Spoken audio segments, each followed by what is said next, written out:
Hello students, so welcome back. This is the 12th lecture in the series of Design of Steel Structure with me, Shashank Avasthi. I congratulate you for completing the 11 lectures of this series successfully. Hope you people have understood each and every concept which I had delivered in these lectures. So उसी प्रथा में आगे चलते हुए आज हम अगले lecture के बारे में शुरुआत करते हैं. Lecture number 12. So today's lecture, in today's lecture we are going to we are going to complete the concluding portion of compression member. ठीक है, compression member का जो लास्ट का पोर्शन है वो अब हम कंप्लीट करेंगे इस लेक्चर में. तो चलिए शुरुआत करते हैं. सबसे पहले तो इस कंक्लूडिंग पोर्शन के दो पार्ट्स हैं हमारे पास. The first one is lacing member, lacing, and the second one is battening. इसके पहले वाले लेक्चर में मैंने लेसिंग का कुछ बेसिक पोर्शन आपको कवर करवाया था, कुछ पॉइंट्स हो गए थे और यहीं से हम कंटिन्यू करेंगे. And then we are going to move on to battening. ठीक है, फिर उसके बाद हम लोग बेटनिंग को कवर करेंगे. तो वो समझने के पहले हम ज़रा इसके पहले वाले लेक्चर को ज़रा देख लेते हैं कि हमने क्या समझा था. तो what we have seen is that we have talked about the design of lacing member.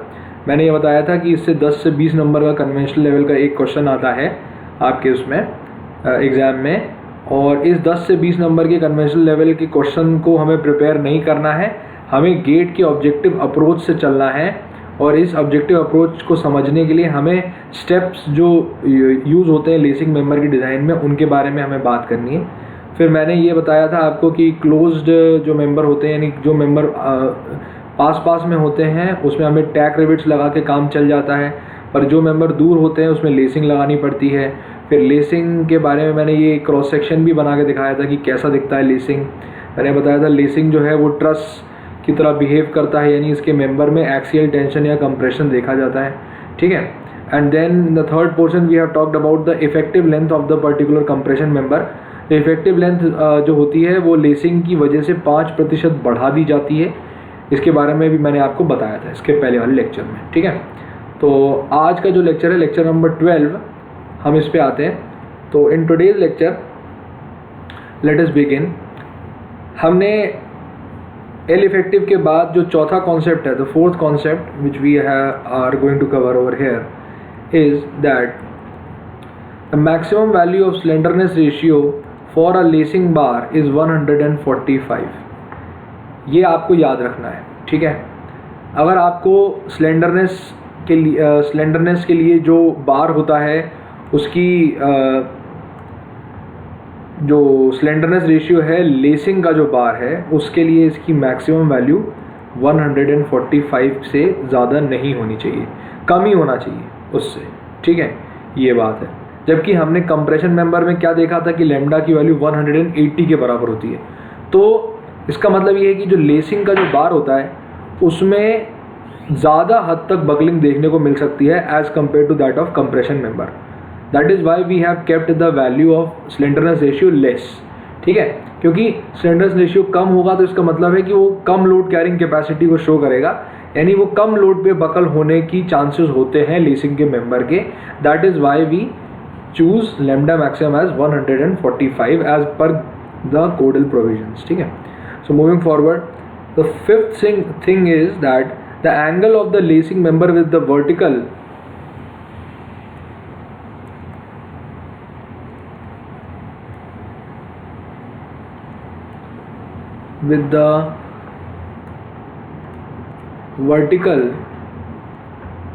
varies from 40 degrees to 70 degrees.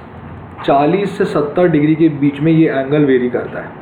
ठीक है, अब ये एंगल है क्या और कैसा दिखाई देता है उसको पहले हम ज़रा एक डायग्राम से ज़रा बनाने की कोशिश करते हैं. तो basically these are the two component members which are building up this column, and both of these component members are then joined together through this lacing bar.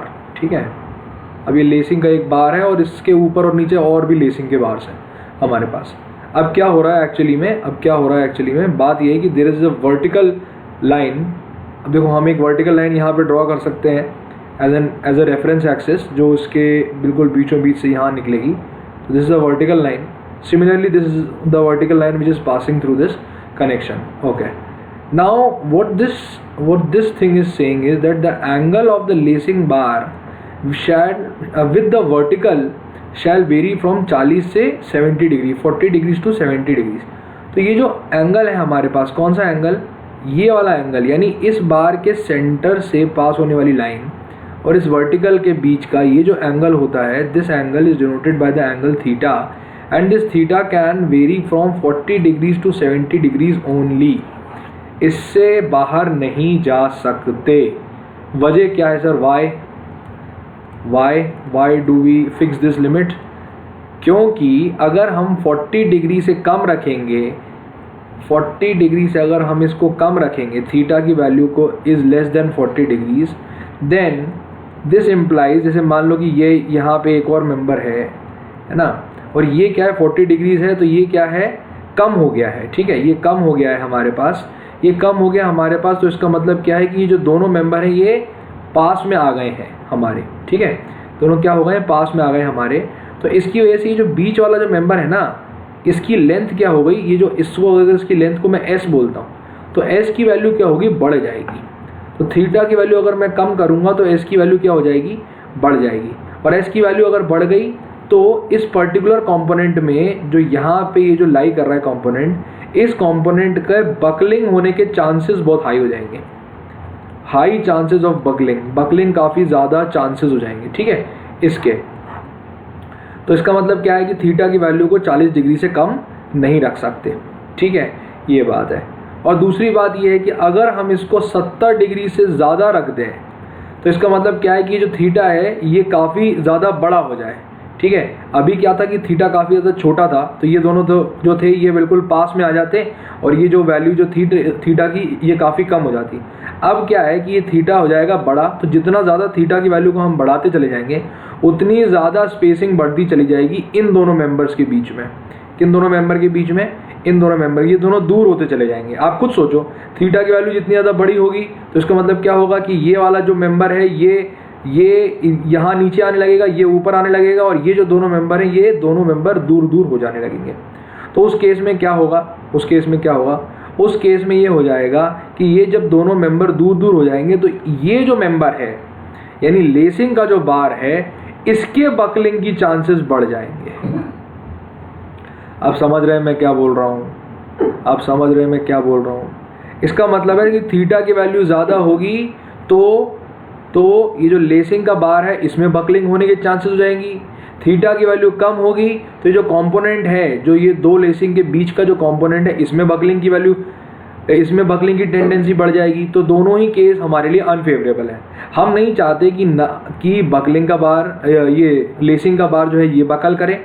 हम ये भी नहीं चाहते कि जो कंपोनेंट है ये बकल करे. हम दोनों को ही बकल नहीं होने देना चाहते.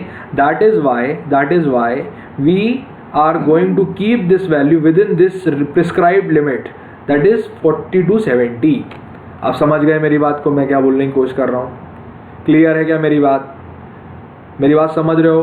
थीटा कम होगा तो कंपोनेंट वाला जो बीच का जो स्पेसिंग वाला पोर्शन है वो बकल कर जाएगा, और अगर थीटा ज़्यादा होगा तो जो लेसिंग बार है वो बकल कर जाएगा.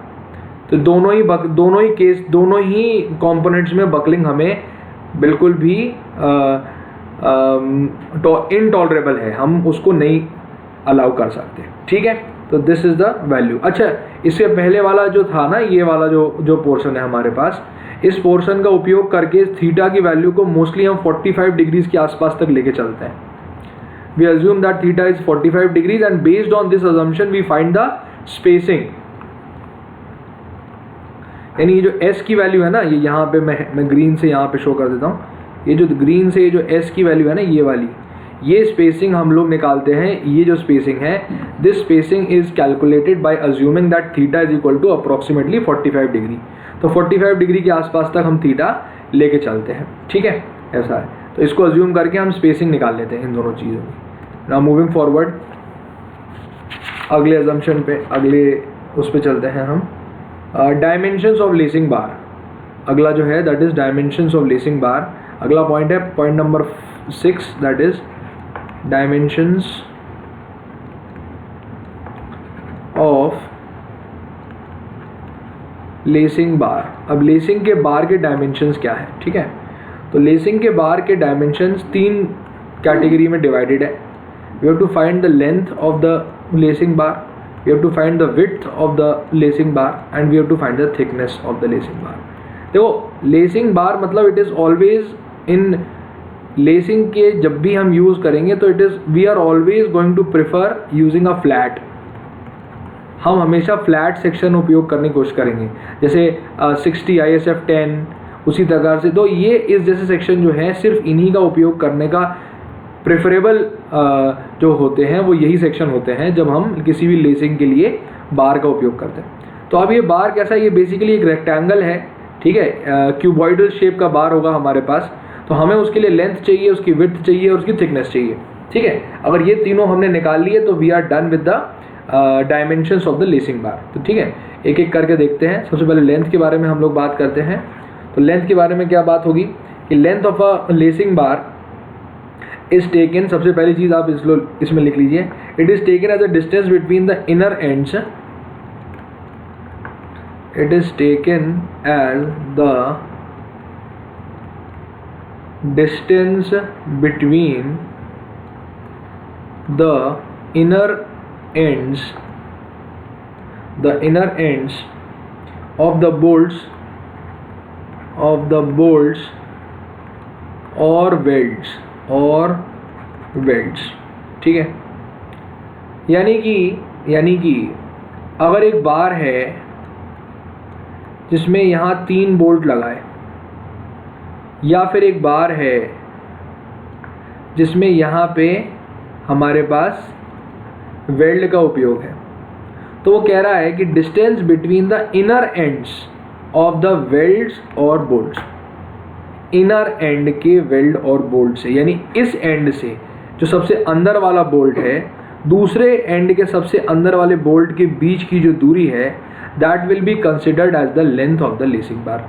सिमिलरली वेल्डिंग के केस में भी जो सबसे इनर मोस्ट पॉइंट होगा एक साइड का और जो दूसरे साइड का सबसे इनर मोस्ट पॉइंट होगा, उन दोनों के बीच की दूरी को हम लोग लेंथ लेके चलते हैं, ठीक है। अब इसके बाद एक चीज़ और आती है, this is effective length. Effective length, तो इफेक्टिव लेंथ की वैल्यू जो होती है, इसको अगर हम L1 से रिप्रेजेंट करें लेसिंग बार की लेंथ को, इफेक्टिव लेंथ हमारे पास 3 कैटेगरी में निकाली जाती है, ठीक है, ध्यान से देखना। तो कौन सी 3 कैटेगरी होती हैं? कौन सी 3 कैटेगरी होती हैं? पहली कैटेगरी सिंगल लेसिंग के लिए, यानी जब एक ही तरफ लेसिंग हमारे पास लगाई गई हो। मैंने बताया इससे पहले वाले उसमें आपको कि ऐसा भी हो सकता है कि मैं 2 तरफ लेसिंग लगाऊं, है ना, 2 तरफ लेसिंग का उपयोग करूं। ऐसा भी हो सकता है कि मैं एक ही तरफ लेसिंग का उपयोग करूं। तो उसमें क्या होगा कि सिंगल लेसिंग के लिए इसकी वैल्यू L1 के बराबर ही ली जाएगी, L इफेक्टिव की वैल्यू। लेकिन अगर वेल्डेड जॉइंट है या वेल्डेड लेसिंग है हमारे पास, तो उसके केस में L इफेक्टिव की वैल्यू 0.7 टाइम्स L के बराबर ली जाएगी। और अगर डबल्ड लेसिंग है हमारे पास, डबल्ड लेसिंग मतलब क्या? डबल्ड लेसिंग मतलब क्या?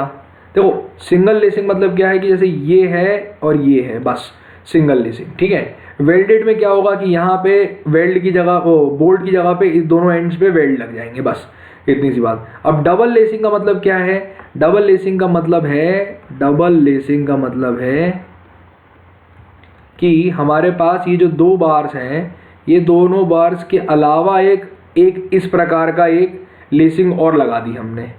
यानी एक तो लेसिंग था ही सिस्टम, इसके अलावा एक और लेसिंग का सिस्टम ऑल्टरनेटिव उसमें हमने इसमें लगा दिया। तो this kind of arrangement is known as a double lacing system. This kind of arrangement is known as a double lacing system. इसके केस में भी जो इक्विवेलेंट L इफेक्टिव की वैल्यू, इफेक्टिव लेंथ की जो वैल्यू होती है वो हमारे पास L1 के बराबर होती है, ठीक है। तो हमें क्या है, हमें ज़्यादा दिमाग नहीं चलाना है। हमारे पास क्वेश्चन में कुछ लेंथ की वैल्यू गिवन होगी लेसिंग बार के, उस लेंथ की मदद से हम इफेक्टिव लेंथ की वैल्यू को निकाल सकते हैं, keeping in mind all these 3 conditions. इन तीनों कंडीशन को अगर हम ध्यान से देखेंगे तो हम L इफेक्टिव वैल्यू को बहुत आराम से कैलकुलेट कर पाएंगे, ठीक है। Very good, moving forward. Now the width of the lacing bar, the second thing is width, है ना, विड्थ ऑफ लेसिंग बार। अब विड्थ कैसे निकालेंगे? तो देखो विड्थ निकालने का सबसे सुंदर सुशील तरीका कौन सा होता है? हम क्या करते हैं, हम विड्थ को approximately 3 times nominal diameter of bolt के बराबर ले लेते हैं। समझ रहे हैं आप मेरी बात को? यानी अगर 16 mm का बोल्ट है तो 16 × 3 करेंगे तो आ जाएगा 48, और 48 का मतलब हम 50 mm की विड्थ के बार को लेके चलेंगे। समझ रहे हैं मेरी बात? समझ रहे हैं? तो इसका मतलब ये है कि we can very easily calculate this is basically a thumb rule. तो there is nothing to worry about कि ऐसा सर आपने 48 बोला लेकिन इतना क्या बोलते 50 mm क्यों लिया? तो देखो ये है कि इसको देख के, इस फॉर्मूले को देख के आप किसी भी लेसिंग के जॉइंट के बार के विड्थ के बारे में आप बहुत ही आसानी से आइडिया लगा सकते हैं, लेकिन एग्जैक्ट वैल्यू नहीं पता चलेगी। तो अगर ये विड्थ ऑफ बार यहाँ लिखा और नॉमिनल डायमीटर यहाँ लिखा, अब मैं बार बार नहीं बताऊंगा कि नॉमिनल डायमीटर और ग्रॉस डायमीटर के बीच में क्या फ़र्क है। ग्रॉस डायमीटर क्या होता है? डायमीटर ऑफ बोल्ट होल, और वो नॉमिनल डायमीटर से ज़्यादा होता है, और इसके बारे में मैंने कनेक्शन वाली यूनिट में पहले ही बता दिया। ठीक है, तो यहाँ पे बिल्कुल कंफ्यूज नहीं होना, ये नॉमिनल डायमीटर है, ग्रॉस डायमीटर नहीं है। This is not the diameter of bolt hole, this is the diameter of the bolt. ठीक है, तो अगर 16 mm का हमने बोल्ट उपयोग किया तो हमारे पास 50 mm के डायमीटर की 50 mm की विड्थ की एक आएगी। अगर हमने 18 mm का बोल्ट उपयोग किया तो 55 mm की, 20 mm का उपयोग किया तो 60 mm की, और 22 mm का उपयोग किया तो 65 mm की। ये सारी वैल्यूज mm में है। ठीक है, so this was the complete thing. ये वो पूरी चीज़ें हैं जिससे आपको विड्थ ऑफ लेसिंग मेंबर के बारे में सब कुछ पता चल जाएगा by the nominal diameter of bolt. ठीक है, moving forward, the third thing is thickness of lacing member. देखो ये सबसे आसान चीज़ है, और इस पे एसएससी के एग्जामिनेशन में और जूनियर इंजीनियर की जो लेवल के एग्जामिनेशन होते हैं उसमें सबसे फेवरेट टॉपिक है, सबसे डायरेक्ट क्वेश्चन आता है। ठीक है, कभी कभी आपको इसका उपयोग जो है वो बड़े क्वेश्चंस में भी, मतलब आप एक कंपोनेंट की तरह देख सकते हैं, लेकिन स्पेसिफिकली जहां उपयोग आता है वो क्या, एसएससी जैसे एग्जामिनेशन में इसको सबसे ज़्यादा देखने को मिलेगा आपको। तो थिकनेस ऑफ जो लेसिंग मेंबर होती है ये हमारे पास दो कैटेगरी में, दो तरीके से निकाली जाती है। पहली होती है या तो लेंथ डिवाइड बाय 40, और दूसरी होती है या तो लेंथ डिवाइड बाय 60, L1। अब ये देखना मेरी बात, यहाँ कंफ्यूज नहीं करना, हमने L इफेक्टिव नहीं लिया है, हमने L1 लिया है। और L1 हमने ये इसको डिफाइन किया था कि distance between the inner ends of the weld and bolt, ये होता है। तो इसके L1 की मदद से हम ये निकाल सकते हैं कि L1/40 होती है सिंगल लेसिंग में, और L1/60 होती है डबल लेसिंग में, है ना, है ना। अब सिंगल डबल लेसिंग के बारे में मैंने पहले ही बता दिया कि क्या होती है सिंगल डबल लेसिंग, तो थोड़ा सा इसको यहाँ स्टॉप करो, अगर नहीं आया तो वहाँ समझ में तो एक बार रिवाइंड करके देख लो, मैं यहाँ नहीं बताऊँगा। ठीक है, थिकनेस के बारे में आपको पता चली गया कि थिकनेस क्या होती है। अब थिकनेस के बाद नाउ अगले प्रोविजन पे आते हैं। तो अभी हमने ये कौन सा वाला देखा था, provision number 6। We have completed the provision number 6, that is the dimension of the lacing bar. Now we are moving forward to a new provision, that is the 7th provision, and the 7th provision is conditions to be satisfied for ensuring non-buckling of column components, column के components की non buckling को ensure करने के लिए कौन सी condition IS code ने हमें दी है। आईएस कोड कौन सा, IS 800/2007, उस वाले कोड में कौन सी कंडीशन गिवन है। एक कंडीशन कौन सी गिवन है, lambda of component should not be greater than 50। Similarly lambda of component should not be greater than 0.7 times lambda of whole column. अब भैया ये चीज़ ऐसी देखी हुई है सर, कहीं कहीं तो देखा है सर, इसको कहीं तो देखा है। कहाँ देखा है, कहाँ देखा है? ये बिल्कुल जो लोग बुद्धिमान होंगे उनको याद आ जाएगा कि इस जैसी सिमिलर चीज़ें हमें टैक रिवेटिंग में भी देखने को मिली थी, याद है? टैक रिवेटिंग में हमने नहीं देखा था कि ये 40 होता है और नीचे 0.6 times lambda of whole column होता है। उसमें हमने यूज़ किया था, अभी हमने एक न्यूमेरिकल भी सॉल्व किया है उसके केस में। तो वही सिमिलर उसी ग्राउंड्स पे हम क्या करते हैं कि देखो लेसिंग को टैक रिवेटिंग का बड़ा भाई माना जा सकता है, ठीक है? तो जिसको टैक रिवेटिंग का कॉन्सेप्ट समझ में आ गया उसको लेसिंग का कॉन्सेप्ट तो 100% समझ में आ जाएगा। कुछ नहीं किया है, बस हमने बोल्ट्स की जगह पे क्या किए, बार से उन दोनों को जोड़ दिया है, बस इतनी सी चीज़ है।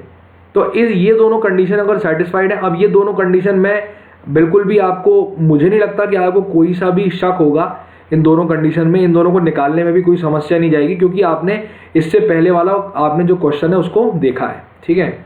और अगर थोड़ा सा भी है तो उसको आप लोग ये ऐसा भी देख सकते हैं, इसको रिवाइंड अगर करें तो लैम्डा ऑफ कंपोनेंट ये कौन सा है lambda, this is the value of S. देखो मैंने अभी बताया था, मैं अगर ये दो कंपोनेंट है हमारे पास, ये यहाँ पे, और इसको इन दोनों को हमने लेसिंग की तरीके से जोड़ा है, तो ये अगर हमारे पास लेसिंग है यहाँ पे, ठीक है? तो इन दोनों लेसिंग के बीच में ये इसके और इसके बीच में जो हमारे पास ये वैल्यू होती है एस की, ठीक है? ये कंपोनेंट होगा ना, इसके बकल करने के चांसेस को हमें रिड्यूस करना है, इसके बकलिंग को रोकना है। तो ये जो एस होगा, S divided by R minimum. R minimum किसका? इस कंपोनेंट का आर मिनिमम, इस वाले कंपोनेंट का। तो इस कंपोनेंट का जब हम लोग आर मिनिमम निकालेंगे, और ये एस की वैल्यू कहाँ से आएगी, एस की वैल्यू कहाँ से आएगी, ज़रा थोड़ा सा पीछे देखें, एस की वैल्यू कहाँ से आएगी? ये क्या बताया था मैंने यहाँ पे, थीटा की वैल्यू को 45 अज्यूम कर लेना, तो ये एस की वैल्यू हमें मिल जाती है। तो ये यहाँ पे जो वैल्यू आपने अज्यूम करी ना थीटा की 45 डिग्री, उससे जो एस की वैल्यू मिलेगी, उस एस की वैल्यू को इस फॉर्मूले में किया जाएगा, और एक बार इस फॉर्मूले में उसको पुट कर दिया तो लैम्डा की वैल्यू आएगी, और उस लैम्डा की वैल्यू को फिर हमें इससे और इससे कंपेयर करना है। अगर वो वैल्यू सफिशिएंट है और अगर ये दोनों कंडीशन सेटिस्फाई कर रही हैं तो कोई दिक्कत नहीं है। अगर ये दोनों वैल्यू सेटिस्फाई नहीं कर रही हैं तो देखो हम इस रिलेशन में सिर्फ एक एस की वैल्यू को ही चेंज कर सकते हैं, आर मिनिमम को चेंज नहीं कर सकते, क्योंकि ये कंपोनेंट तो हमें क्वेश्चन में गिवन होगा। ये कंपोनेंट का आर क्या है ये हमें क्वेश्चन में गिवन होगा, इसको चेंज नहीं किया जा सकता। लेकिन इस एस की वैल्यू को चेंज किया जा सकता है, because this S depends on this value of theta, और ये थीटा मैंने आपको बताई थी कि this varies from 40 degrees to 70 degrees के बीच में, समझ रहे हैं? तो हम क्या करेंगे, कुछ नहीं करेंगे सर, थीटा की वैल्यू को थोड़ा सा और वेरी कर देंगे, और जैसे ही उसको वेरी करेंगे तो मेरे पास एक नया लैम्डा की वैल्यू आ जाएगी, और इस लैम्डा की वैल्यू का उपयोग करके दोबारा से हम इस कंडीशन को सेटिस्फाई कराएंगे, समझ रहे हैं? तो इसके माध्यम से हम, इसलिए ये जो कंडीशन है ये काफ़ी ज़्यादा क्रूशियल हो जाती है, ठीक है? आगे बढ़ते हैं।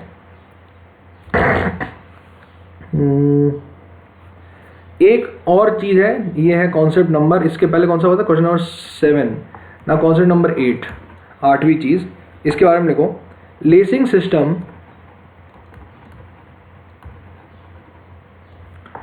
on the opposite side, lacing system on the opposite side of the main component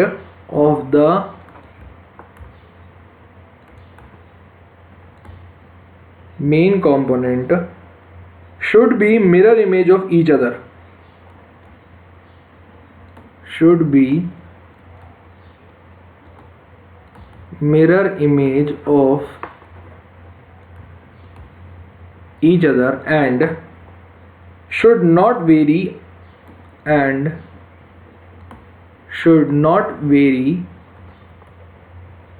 with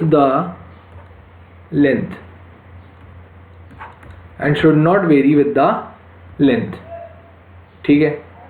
बस इतना ही लिखना था। अब रुक जाओ, अपनी कॉपी रख दो साइड में।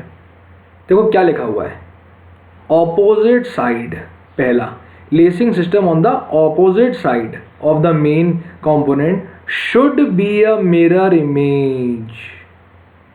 मिरर इमेज होनी चाहिए एक दूसरे की। मिरर में क्या होता है, जब भी हम शीशे में अपने आप को देखते हैं तो हमारा लेफ्ट का राइट और राइट का लेफ्ट हमको नज़र आता है।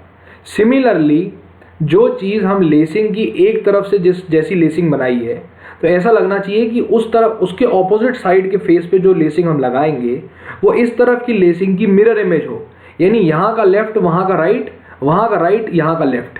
समझ गए मेरी बात को मैं क्या कर रहा हूँ? ठीक है, ये चीज़ रहती है। दूसरी बात क्या रहती है, इट शुड नॉट वेरी, ये देखो ये बहुत इंपॉर्टेंट है line, it should not very with the length. Length किसकी? लेंथ किसकी? मेन कंपोनेंट की।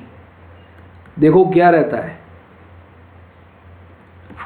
लेसिंग का जो सिस्टम है, जो एक तरफ से जैसी लेसिंग लगी और दूसरे तरफ से जैसी लेसिंग लगी, वो जो दोनों लेसिंग होती है ना हमारे पास, वो दोनों की दोनों जो लेसिंग है वो उसकी डेप्थ जब ऊपर से लेकर नीचे तक जब हम उस मेंबर को देखेंगे तो वो लेसिंग यूनिफॉर्म चलनी चाहिए। ये नहीं होना चाहिए कि यहाँ पे हमने अलग लेंथ का बार लगा दिया, वहाँ नीचे हमने छोटा बार लगा दिया, ऐसा नहीं होना चाहिए। अगर ऐसा होगा तो क्या होगा कि उस कंपोनेंट में या उस कॉलम के अंदर क्या हो जाएगा, डिस्टॉर्शंस आ जाएंगे।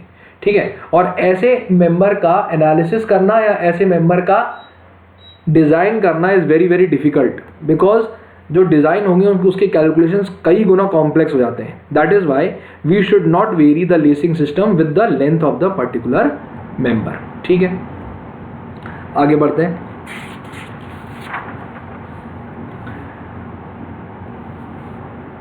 नाइन्थ कॉन्सेप्ट, इसके पहले 8th हो गया था, हाँ 9th कॉन्सेप्ट। 9th कॉन्सेप्ट को भी यहीं नीचे ही लिख लो, ये भी थियोरेटिकल है, क्योंकि use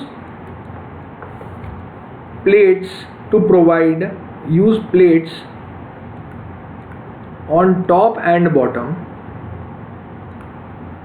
to prevent distortion of the member,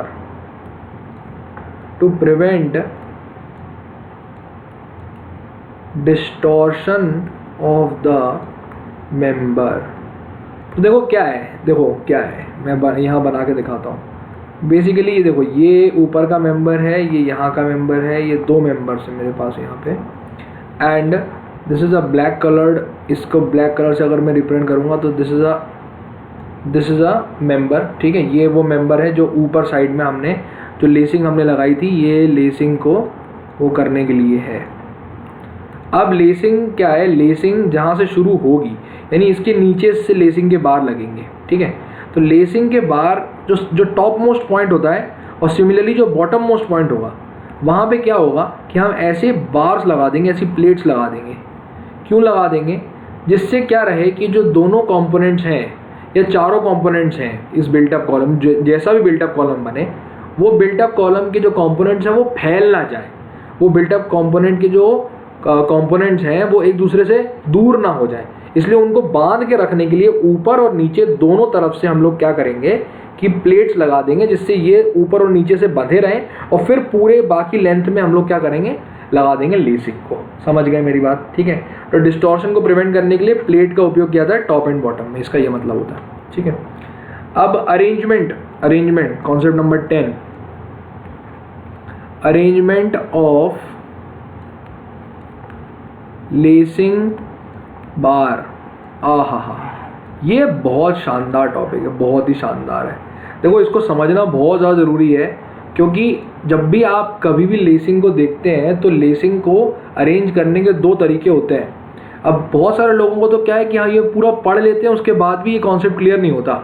यहाँ पे मैं आज आपको उन चंद लोगों में से एक बनाने वाला हूँ जिनको एक्चुअली में इसके बारे में थोड़ी बहुत जानकारी है। तो देखिए, अगर मान लो कि these are the two examples, these are the two members जो बिल्टअप कॉलम के हैं, एंड मान लो कि this is a lacing bar, similarly this is a lacing बार। अब देखो क्या है कि हम दो चीज़ें कर सकते हैं। एक तो ये कर सकते हैं कि दूसरे लेसिंग बार को इससे ओवरलैप करवा दें, और दूसरा ये कर सकते हैं कि दूसरे लेसिंग बार को थोड़ा सा दूरी पे यहाँ लगाएं। ठीक है, अब देखो इन दोनों अरेंजमेंट में कितना फ़र्क है, कितना बड़ा मेजर फ़र्क है। देखो कैसे है, इस वाले बार के केस में अगर यहाँ पे ये बोल्ट टूटा, तो क्या होगा, ये भी गया, ये भी गया। एक बोल्ट के टूटने से दोनों बार इकट्ठे उखड़ जाएंगे और ये पूरा कनेक्शन क्या हो जाएगा, फेल हो जाएगा। समझ रहे हो मेरी बात? अब इसको देखो ढंग से, इसमें क्या होगा, ये जो बार है और ये जो बार है ये दोनों क्या है, थोड़ी दूरी पे लगे हुए हैं, यानी यहाँ पे भी एक बोल्ट लगा है, यहाँ पे भी एक बोल्ट लगा है। अब अगर दोनों में से कोई एक भी टूटा, जैसे मान लो कि ये टूट गया लेकिन ये वाला जो है ये अभी भी फिक्स है वहीं पे ही, तो इसका मतलब क्या होगा कि वो फेलियर होने से बचाएगा। वो फेलियर होने से क्या होगा, बचाएगा। तो इन दोनों में से कौन सा अरेंजमेंट आपको ज़्यादा सही लगता है, अरेंजमेंट नंबर ए कि अरेंजमेंट नंबर बी? इसके बारे में कमेंट सेक्शन में आपको नीचे लिख के मुझे बताना है। मेरे हिसाब से तो B is a better arrangement than that of A. आपको क्या लगता है वो आप कमेंट सेक्शन में मुझे बता सकते हैं कि क्या होता है, ठीक है। So moving forward, concept number 11, forces in the lacing बार। ये बहुत इंपॉर्टेंट है, इससे डायरेक्ट क्वेश्चन आता है और ये आपको पता होना चाहिए, फोर्सेस इन द लेसिंग बार। अब देखो, मैंने इससे पहले आपको बताया था कि जो लेसिंग होता है its members act as a truss, है ना, ट्रस की तरह एक्ट करते हैं। और ट्रस में क्या होता है, सिर्फ एक्सियल लोडिंग देखने को मिलती है। Only axial loading is seen in case of a truss, ठीक है। तो हमें इन एक्सियल फोर्सेस के बारे में ही पता करना है कि इन एक्सियल फोर्सेस की वैल्यू क्या है और क्या ये फोर्सेस वो बार बियर कर पाएगा कि नहीं कर पाएगा। समझ गए मेरी बात को, मैं कह रहा हूँ? तो यहाँ लिख लीजिए, तो लिखो, lacing bars are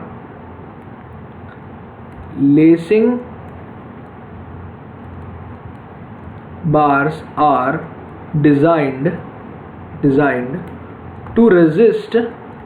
to resist 2.5% of the column load in the form of shear force।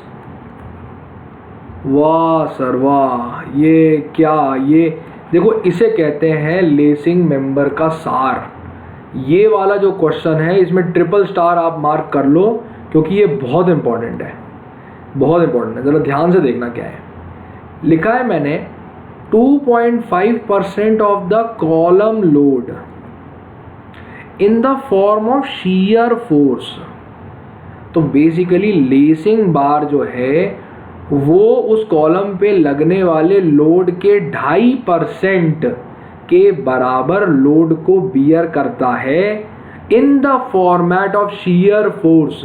Shear force की तरह वो उसको लेता है और फिर उसे एक्सियल लोडिंग में कन्वर्ट कर लेता है, उसको एक्सियल लोडिंग में कन्वर्ट कर लेता है। तो अगर मान लेते हैं कि हमारे पास कुछ पी लोड लग रहा है उस कॉलम में, तो उस पी लोड का 2.5% अगर मैं निकालूं तो ये वो शीयर फोर्स होगी जिस शीयर फोर्स की वजह से एक्सियल लोडिंग जनरेट होगी उस कॉलम के अंदर। अभी मैं बताऊंगा कि कैसे कैलकुलेट करते हैं। अभी सिर्फ इतना समझ लो कि अगर मेरे पास PU is this ultimate load which is being acting on the column, तो उसका जो 2.5% होगा वो is going to act as a shear in that column and that shear is going to get converted into the axial loading which will be taken by the lacing। समझ गए मेरी बात, मैं क्या कह रहा हूँ? तो 3 खिलाड़ी हैं। सबसे पहला है जो लोड ऊपर से लग रहा है, वो कन्वर्ट हुआ शीयर में, और शीयर में कन्वर्ट होने के बाद फिर उसी शीयर से एक्सियल लोडिंग में जाके कन्वर्ट हुआ और एक्सियल लोडिंग को इस लेसिंग के बार ने काउंटरैक्ट कर लिया। सही कह रहा हूँ ना मैं? बिल्कुल सही बात है सर। तो अगर इतना समझ में आ गया तो आगे बढ़ते हैं। अब देखिए, नंबर ऑफ पैरेलल प्लेन्स के ऊपर डिपेंड करेगा कि ट्रांसवर्स शीयर फोर्स कितना लेगा वो बार। देखो कैसे, ध्यान से देखना मैं क्या बता रहा हूँ। जैसे मान लो कि एक बिल्टअप कॉलम है मेरे पास ये यहाँ पे, ठीक है, this is a built up column. There are 2 C sections, ये इकलौता एक C सेक्शन है, ये दूसरा C सेक्शन है, ठीक है। There are 2 C sections, first thing is this and second thing is this, and once both these C sections are made then we can very easily, okay, अब मैं ऊपर से देख रहा हूँ इसी कॉलम को, ठीक है। जब मैं ऊपर से इस कॉलम को देखूंगा तो क्या होगा कि अब ऐसा भी हो सकता है कि एक केस में कि मैं यहाँ पे लेसिंग लगाऊं, ठीक है, और सिमिलरली ऐसा भी हो सकता है कि मैं इसी को मैं अगर यहीं पे बना दूं, ऐसा भी हो सकता है कि मैं क्या करूं, मैं यहाँ पे ऊपर और नीचे दोनों साइड में लेसिंग लगा दूं, ठीक है। तो यहाँ पे जो ये जो है ना, ये वाला जो अरेंजमेंट, इसे कहते हैं सिंगल, सॉरी इसे कहते हैं वन साइड लेसिंग, इसे कहते हैं डबल साइड लेसिंग, ठीक है। इसमें दो साइड पे लेसिंग लगी, उस पर एक साइड पे लेसिंग लगी है, ठीक है। तो अगर मान लेते हैं कि वी शियर फोर्स जो है, जो हमने इससे पहले निकाली है 2.5% के हिसाब से, वो अगर लग रही है, तो इस केस में क्या होगा कि अगर वो सिंगल प्लेन पे लग रही है तो वो सिंगल जो लेसिंग सिस्टम है वो वी को पूरा का पूरा ले लेगा। और इस केस में क्या होगा, क्योंकि यहाँ पे दो प्लेन है तो वो जो शियर फोर्स है वो आधी आधी बट जाएगी। समझ गए मेरी बात, समझ गए मेरी बात।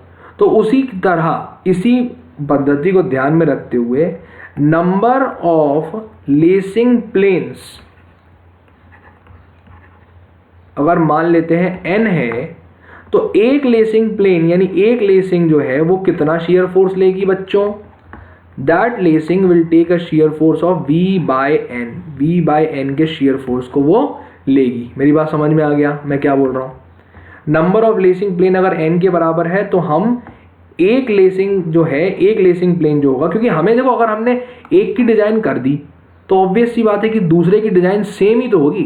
जो एक लेसिंग लेगा उतना ही फोर्स ये दूसरा मेंबर भी ले रहा है। तो हम अगर एक की डिजाइन पूरी कर दें, एक साइड के लेसिंग की डिजाइन अगर हम कंप्लीट कर दें, तो सिमिलर मिरर इमेज बना बना के हम दूसरे साइड की और पैरेलल में n लेसिंग्स को सिमिलर फैशन में बना सकते हैं, है कि नहीं, ये बात है। तो ये इसका जिस्ट है कि अगर shear force, total shear force अगर V के बराबर है तो वो नंबर ऑफ प्लेन के हिसाब से बराबर बराबर बट जाएगी, ठीक है। Moving forward,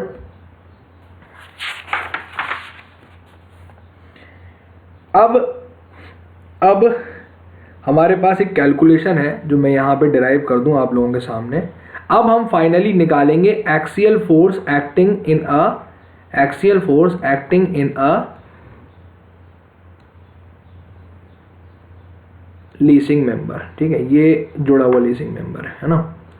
okay sir, okay, ये मैंने बना दी वी फोर्स, ये शियर फोर्स है, जो एक्सियल लोड है वो शियर फोर्स में कन्वर्ट हो जाएगा, और ये मैंने अभी आपके सामने बनाई है, ठीक है। So this V shear force is, क्योंकि एक प्लेन की बात हो रही है तो we are going to use this as V/N, ठीक है। ये V/N की जो शियर फोर्स है इसको काउंटर करना है हमको, ठीक है। और ये जो V है this is equal to 2.5% of load, ये तो हमने पहले वाले अजम्पशन में देख ही लिया था, ठीक है। अब देखो ऐसा होगा कि अगर ये यहाँ पे कुछ एक्सियल फोर्स लग रही F और ये कुछ एक्सियल फोर्स लग रही F दूसरी, ठीक है, इन दोनों ही केसेस में अगर वर्टिकल के साथ ये कुछ एंगल बना रहा है थीटा, तो सिमिलरली ये भी कुछ एंगल बनाएगा वर्टिकल के साथ थीटा, क्योंकि ये सिमेट्रिकल फिगर है। तो ऊपर वाला जो थीटा है, this theta and this theta, both of them are going to get converted into, ये हमारे पास लगेगा इस डायरेक्शन में, किस डायरेक्शन में, अगर इसका कंपोनेंट हमें इस डायरेक्शन में निकालना है तो this component will be F। अब नीचे वाले को भूल जाएगी, देखिए इतना पोर्शन जो है वो ये वाले शेयर को लेगा और ऊपर वाला जो पोर्शन है वो इस वाले शेयर को लेगा, ठीक है।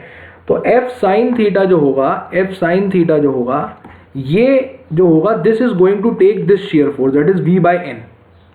समझ रहे हो मेरी बात को, यानी ये जो है इसका जो इस डायरेक्शन में जो कंपोनेंट है x डायरेक्शन में, that is going to bear the shear force which is acting over here, ठीक है। इसका मतलब शेयर फोर्स यहाँ पे इस डायरेक्शन में नहीं होगी, इस डायरेक्शन में एक्ट हो रही होगी, इट डिपेंड्स, ये कोई ज़रूरी नहीं है। बस इतना हमें याद रखना है कि जो एक्सियल लोडिंग होगी, that axial loading is going to counteract this shear force, जो मैंने अभी बताया था ना आपको कि पहले तो लोड होता है, लोड शेयर में कन्वर्ट होता है, और ये जो शेयर है ये इस एक्सियल लोडिंग में कन्वर्ट होगा, जो मैंने यहाँ F से रिप्रेजेंट करी, और हमें इसी को कैलकुलेट करना है। हमें इसी को कैलकुलेट करना है। ये तो हमें पता है 2.5% ऑफ पी के बराबर होता है, और फिर इसके बाद ये एफ हमें निकालना है। तो ये इस ऊपर के इस इक्विलिब्रियम को अगर हम कंसिडर करें तो that equilibrium will be very easily we can solve it as F sine theta is equal to V by N. तो F is equal to V upon N sine theta. This is the value of axial force being taken by the lacing member. ये वो axial force है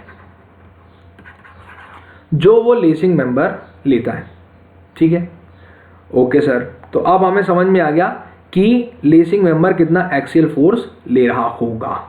ठीक है, अब एक बात और हम यहां से कंक्लूड कर सकते हैं। देखो क्या, अभी इसको मैं क्या करूंगा, इसको मैं यहां से कट कर लेता हूं।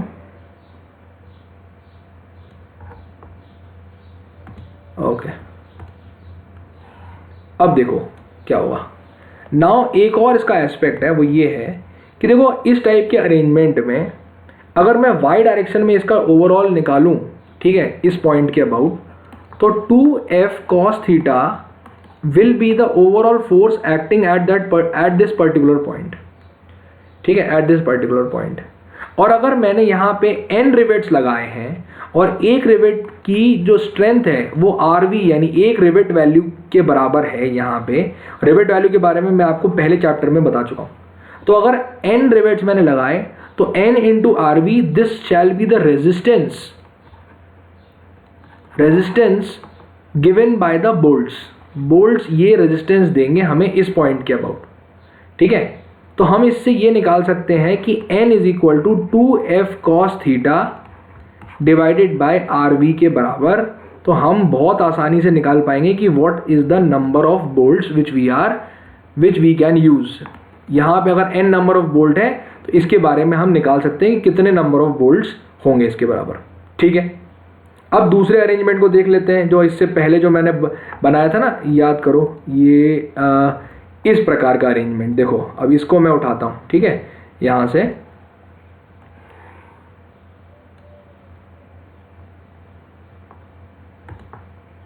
अब ये देखो अरेंजमेंट। ठीक है, अब इस अरेंजमेंट में क्या होगा, देखो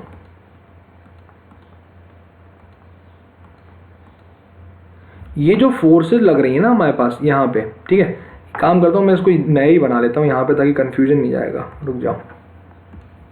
ओके, तो the second arrangement is like this. तो मैंने इससे पहले बनाया था, यहाँ पे एक लेसिंग का बार ये यहाँ है, दूसरी लेसिंग का बार ये यहाँ है। ठीक है, अब देखो चीज़ें नहीं बदलेंगी, बस एक चीज़ जो हैगी वो बदल जाएगी। यहाँ पे जो f की वैल्यू है वो तो इसी डायरेक्शन में है जहाँ पे है, थीटा भी वही कांस्टेंट बना रहेगा, सब कुछ कांस्टेंट है। लेकिन अब क्या होगा ना, इसके केस में क्या होगा कि यहाँ पे एक n, मान लो n बोल्ट है और यहाँ पे n बोल्ट है। तो अब इन n बोल्ट्स के ऊपर जो फोर्सेस लगेगी इस वाले केस में, ये वाले केस में, तो that force will be equal to f cos theta. अब ये जो f cos थीटा है इसको अगर हमें रेजिस्ट करना है तो इसको n बोल्ट रेजिस्ट कर रहे हैं जो कि इस कनेक्शन में अलग से है, और यहाँ पे n बोल्ट्स अलग लगे हुए हैं। अब क्योंकि n यानी 2n बोल्ट्स का उपयोग करना पड़ रहा है, तो this kind of arrangement can be said to be uneconomical arrangement तो है, लेकिन इट इज एफिशिएंट क्यों? क्योंकि इसमें नंबर ऑफ बोल्ट्स जो हैं ये कम आ जाएंगे। देखिए, number of bolts will be less. The number of bolts is governed by the arrangement of the lacing member. मतलब जितना लेसिंग मेंबर का अरेंजमेंट होगा उसके ऊपर डिपेंड करेंगे कि कितने नंबर ऑफ बोल्ट्स हमें उपयोग करने हैं। ठीक है, सो मैंने दोनों अरेंजमेंट के लिए आपको बता दिया कि क्या होंगे नंबर ऑफ बोल्ट्स हमारे पास। ठीक है, अनइकोनॉमिकल, देखिए एक बात और है, मैं यहाँ पे आपको बताना चाहूँगा कि यहाँ पे जो नंबर ऑफ बोल्ट्स होंगे वो 2 गुना होंगे एक ही कनेक्शन में, पर यहाँ पे जो नंबर ऑफ बोल्ट्स होंगे वो अलग अलग कनेक्शन में होंगे। तो अनइकोनॉमिकल ये इस एस्पेक्ट से बोला जा सकता है कि हमारे पास 2 अलग अलग बोल्टिंग, 2 बार अलग अलग करनी पड़ेगी। तो उस वजह से क्या है कि नंबर ऑफ बोल्ट्स से अनइकोनॉमिकल नहीं है। आप जितनी ज़्यादा बार बोल्टिंग कराओगे तो वो भी तो अनइकोनॉमिकल है, नंबर ऑफ बोल्ट से नहीं है कि आपको एक बोल्ट यहाँ लगवाना है, एक बोल्ट यहाँ लगवाना है, या 2 बोल्ट इकट्ठे लगा दो, ये रहता है ना, तो ये दो अरेंजमेंट है हमारे पास यहाँ पे लीजिंग के, ठीक है। इसके अलावा अब मैंने आपको क्या बता दिया, मैंने आपको बता दिया कि कितना फोर्स, एक्सियल फोर्स वो मेंबर कैरी करेगा, ठीक है। तो ये भी मैंने आपको बता दिया। अब एक लास्ट पॉइंट आप एक और लिख लो यहाँ पे कि लास्ट पॉइंट दैट इज, ये मैंने अभी पॉइंट नंबर कौन सा 11th बता दिया था मैंने। Now we are going to move on to point number 12, last point. ये लेसिंग का आखिरी पॉइंट है, 12वां पॉइंट है, थ्योरेटिकल पॉइंट है, पहले इसको लिख लो। as far as possible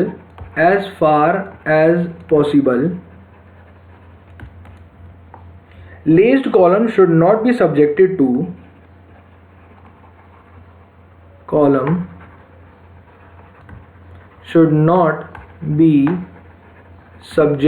to eccentric load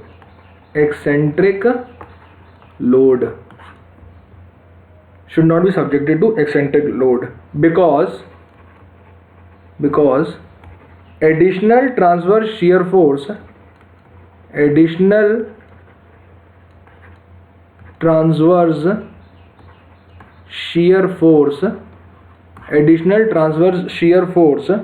is developed in the lacing system,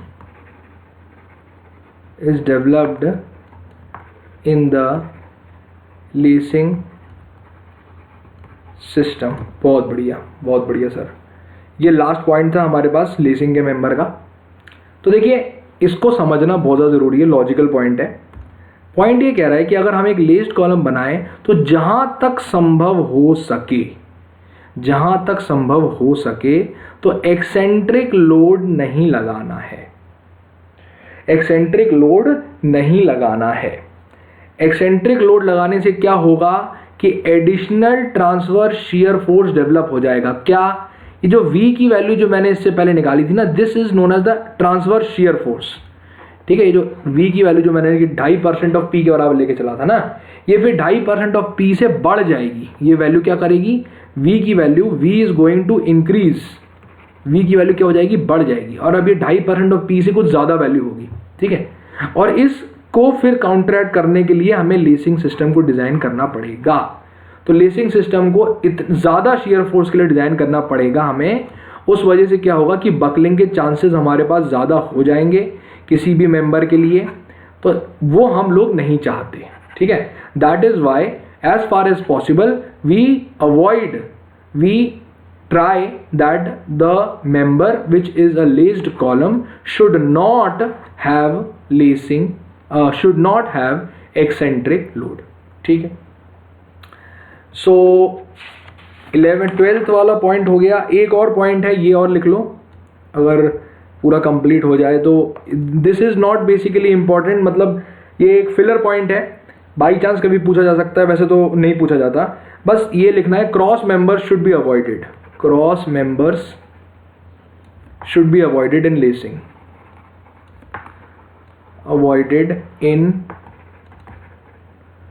lacing, because एक मिनट यहाँ थोड़ा गंदा हो गया, should be avoided in lacing because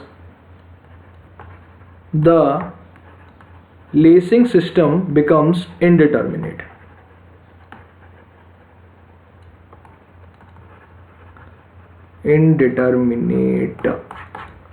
अच्छा, कैसे सर, कैसे? ज़रा इसको समझ लेते हैं हम। बेसिकली ये दो कंपोनेंट मेंबर्स हैं जिनके बारे में मैंने अभी बात की थी, and then this is a lacing member, this is a lacing member, both of them are lacing member, and suppose we make another member for lacing, suppose, तो क्या होगा? एक मिनट। अगर ऐसा होगा कि अगर मैं इसको इस प्रकार से रख दूं तो क्या होगा? अब देखो, लेसिंग क्योंकि एक ट्रस की तरह एक्ट करता है, तो इसका मतलब ये है कि उसके हर जॉइंट पे, ट्रस के हर जॉइंट पे हम क्या करते हैं? हम फोर्स इक्विलिब्रियम को मेंटेन रखते हैं। जब भी अपन ट्रस सॉल्व करते हैं ना, स्ट्रक्चरल एनालिसिस अगर अपन ने पढ़ा हो तो स्ट्रक्चरल के एनालिसिस में, स्ट्रक्चरल एनालिसिस जो सब्जेक्ट है, थ्योरी ऑफ स्ट्रक्चर भी कहा जाता है, उस सब्जेक्ट में ट्रस को जब सॉल्व किया जाता है तो उसके हर जॉइंट के ऊपर फोर्सेस के इक्विलिब्रियम को मेंटेन रखा जाता है। अब फोर्सेस का इक्विलिब्रियम अगर मेंटेन रखेंगे, और क्योंकि हम एक प्लेनर स्ट्रक्चर के बारे में बात कर रहे हैं, यानी ये जो लेसिंग मेंबर है ये एक प्लेन के ऊपर स्थित है, एक प्लेन के ऊपर स्थित है, तो हम ये कहेंगे कि x की डायरेक्शन में फोर्स 0 होनी चाहिए और y की डायरेक्शन में फोर्स एलजेब्राइक सम ये दोनों 0 होने चाहिए। ये तो हमें पता है, ये चीज़ हमें पता है। लेकिन इन दोनों इक्वेशन से हम सिर्फ 2 ही अननोन के बारे में पता कर सकते हैं, because 2 equations can be used to solve only 2 unknowns. ज़्यादा की वैल्यू नहीं निकाल पाएंगे। अब इस जॉइंट को ढंग से देखो, इस जॉइंट पे हमारे पास नंबर ऑफ अननोन कितने हो गए? 3 हो गए। अब ये जो 3 अननोन है इनको हम सॉल्व करना में हमें समस्या होगी, because the system has become indeterminate system. Indeterminate हो गया है ये सिस्टम। That is why we avoid using cross members. We avoid using, this is a cross member, okay, we avoid using these members in case of a lacing system. ठीक है, so with this we conclude with the portion of lacing. ये 13 points थे lacing के। अगर आपने ये 13 points को समझ लिया तो आप बहुत आसानी से इसके पूरे क्वेश्चंस को भी सॉल्व कर पाएंगे, and you are going to be very confident in solving the main design problem. ठीक है, लेकिन मेन डिजाइन प्रॉब्लम पे हम अभी इसलिए फोकस नहीं कर रहे हैं because that problem may be asked in the conventional level but cannot be asked in case of a objective examination like GATE। GATE में तो क्या है कि ये जो 13 जो मैंने आपके सामने पॉइंट रखे हैं, इन 13 पॉइंट्स में से किसी एक पॉइंट से उठा के वो लॉजिकल क्वेश्चन बना के आपके सामने प्रस्तुत कर देगा और you have to solve that question. So if you are able to understand each and every concept of this particular topic then there is no issue. आप बहुत आराम से लेसिंग के प्रॉब्लम को सॉल्व कर सकते हैं। ठीक है, so this was all which I would like to tell about this topic. Now we are going to move on.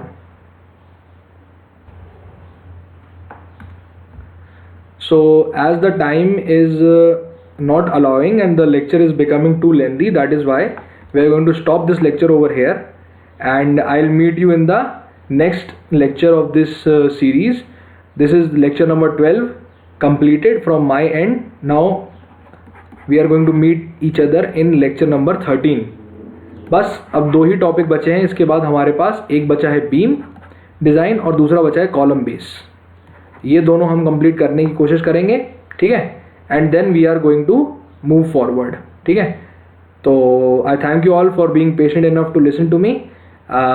Late us meet each other in the next lecture, that is lecture number 13. Thank you very much. Thank you.